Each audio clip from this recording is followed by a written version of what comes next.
9월 5일 경제시황 시작하겠습니다. 원달러 환율이 지난 2일에 이어 이거래일 연속 1360원대에서 상승하며 연고점 추가 경신에 나설 것으로 보입니다. 지난주 잭슨홀 미팅에서 제롬 파월 연방준비제도 의장의 매파적 발언의 여파가 가시기도 전에 이번 주 유럽 중앙은행의 기준금리 결정과 연준 주요 인사들의 연설이 줄줄이 앞둔 만큼 달러화가 치솟고 있습니다.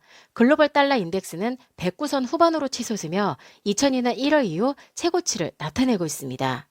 간밤 뉴욕 차익 결제 선물화 시장에서 거래된 원달러 1개월물은 1362.4원에 최종 호가됐습니다.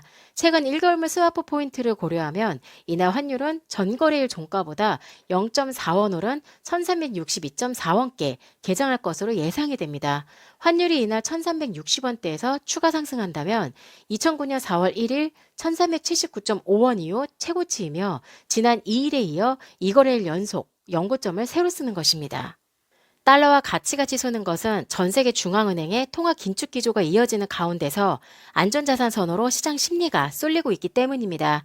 오늘 20에서 21일 미 연준의 연설이 연이어 예정돼 있습니다. 미국뿐만 아니라 유럽의 상황도 더 나빠지는 중입니다. 러시아가 유럽에 대한 가스 공급을 중단하겠다고 발표한 가운데 22는 오는 8일 통화정책회의를 열고 9월 기준금리를 결정하겠다고 언급했습니다. 유로존 19개국 8월 소비자 물가지수가 전년 동월 대비 9.1% 상승해 역대 최고치를 기록한 만큼 52p 인상한 7월보다 더 높은 폭의 금리 인상이 이어질 거란 예상이 나오고 있습니다. 이런 가운데 글로벌 금융시장의 위험회피 심리도 확산하는 중입니다. 2일 미국 뉴욕 증권거래소에 블루칩을 모아놓은 다우존스 30 산업평균지수는 전거래일 대비 1.07% 하락 마감했습니다. 대형주 중심의 S&P 500지수는 1.07% 내렸고 기술주 위주의 나스닥 지수는 1.31% 떨어졌습니다. 나스닥 지수는 무려 6거래일 연속 하락한 것입니다.